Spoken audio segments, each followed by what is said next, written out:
ദൈവത്തിന്റെ ജീവൻ കേൾക്കണം. മറിക്കുമോർ നിങ്ങൾക്കെല്ലാവർക്കും സമാധാനം ഉണ്ടായിരിക്കട്ടെ.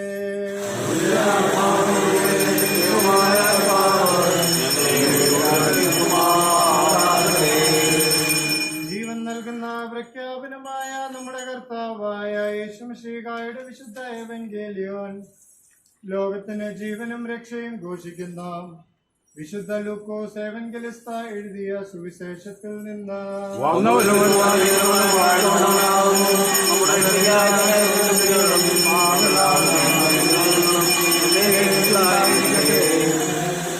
വിശുദ്ധ കന്യക മറിയാവിൽ നിന്ന് ശരീരം ധരിച്ച ദൈവത്തിന്റെ ജീവനുള്ള വചനവും നമ്മുടെ കർത്താവും ദൈവവും രക്ഷിതാവുമായ യേശുമിശിഹായുടെ മനുഷ്യാവതാര കാലത്ത് ഇവ ഇപ്രകാരം സംഭവിച്ചു.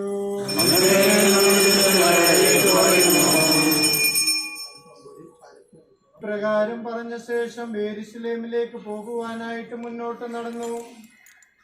അവൻ ബേത്സയിത്ത എന്ന് വിളിക്കപ്പെടുന്ന ഒലിവുമലയ്ക്കടുത്തുള്ള ബേത്ഫഗയ്ക്കും ബെഥാനിയയ്ക്കും അടുത്തപ്പോൾ തന്റെ ശിഷ്യന്മാരിൽ 2 പേരെ അയച്ചുകൊണ്ട് അവരോട് പറഞ്ഞു, നമ്മുടെ നേരെയുള്ള ആ ഗ്രാമത്തിലേക്ക് പോകുകയും നിങ്ങൾ അതിൽ പ്രവേശിക്കുമ്പോൾ ഒരു കഴുതക്കുട്ടിയെ കെട്ടിയിരിക്കുന്നത് കാണും. അതിന്റെ പുറത്ത് ഒരിക്കലും ഒരുവനും കയറിയിട്ടില്ല. അതിനെ അഴിച്ചുകൊണ്ട് വരുവീൻ.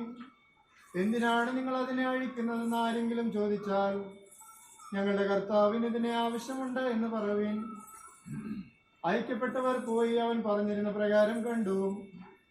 അവർ കഴുതക്കുട്ടിയെ അഴിക്കുമ്പോൾ അതിന്റെ ഉടമസ്ഥർ, നിങ്ങൾ ഈ കഴുതക്കുട്ടിയെ അഴിക്കുന്നത് എന്തിനാ എന്ന് ചോദിച്ചു. അവരവരോട് ഞങ്ങളുടെ കർത്താവിന് ഇതിനെ കൊണ്ട് ആവശ്യമുണ്ട് എന്ന് പറഞ്ഞു. അവർ അതിനെ യേശുവിന്റെ അടുക്കൽ കൊണ്ടു ചെന്നു. കഴുതക്കുട്ടിയുടെ പുറത്ത് വസ്ത്രങ്ങൾ വിരിച്ച് അതിന്മേൽ യേശുവിനെ കയറ്റി. അവൻ പോകുമ്പോൾ പലരും തങ്ങളുടെ വസ്ത്രങ്ങൾ വഴിയിൽ വിരിച്ചു. സൈത്ത് പർവ്വതത്തിന്റെ ഇറക്കത്തോടടുത്തപ്പോൾ ശിഷ്യന്മാരുടെ കൂട്ടമെല്ലാം തങ്ങൾ കണ്ടിട്ടുള്ള സകല അത്ഭുത ശക്തികളെയും കുറിച്ച് സന്തോഷിച്ച് ആർത്തി വിളിച്ച് ദൈവത്തെ സ്തുതിച്ചുകൊണ്ട് ഇങ്ങനെ ഇപ്രകാരം പറഞ്ഞു തുടങ്ങി.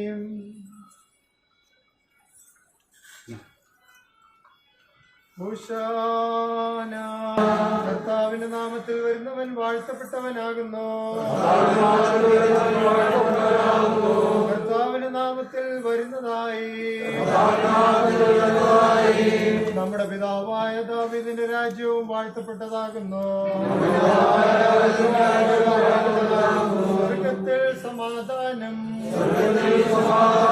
ഉന്നതങ്ങളിൽ സ്തുതി, അത്യുന്നതങ്ങളിൽ ഊശാന.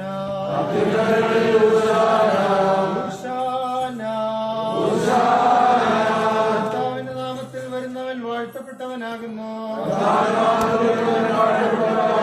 കർത്താവിന്റെ നാമത്തിൽ വരുന്നതായി നമ്മുടെ പിതാവായ ദാവീദിന്റെ രാജ്യവും വാഴ്ത്തപ്പെട്ടതാകുന്നു. സ്വർഗ്ഗത്തിൽ സമാധാനം, ഉന്നതങ്ങളിൽ സ്തുതി, അത്യുന്നതങ്ങളിൽ ഊശാന.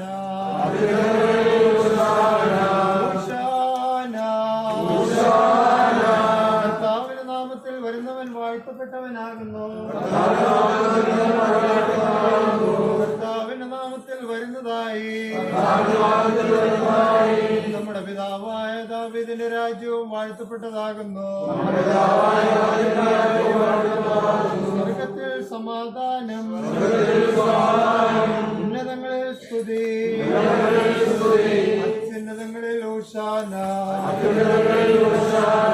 പരീശന്മാരിൽ ചിലർ പുരുഷാരങ്ങളുടെ ഇടയിൽ നിന്ന് അവനോട്, റാബി, നിന്റെ ശിഷ്യന്മാരെ വിലക്കുക എന്ന് പറഞ്ഞു. അവൻ അവരോട്, ഇവർ മിണ്ടാതിരുന്നാൽ കല്ലുകൾ ആർത്തു വിളിക്കുമെന്ന് ഞാൻ നിങ്ങളോട് പറയുന്നു എന്ന് പറഞ്ഞു. നിങ്ങൾക്കെല്ലാവർക്കും ശാന്തി ഉണ്ടായിരിക്കട്ടെ.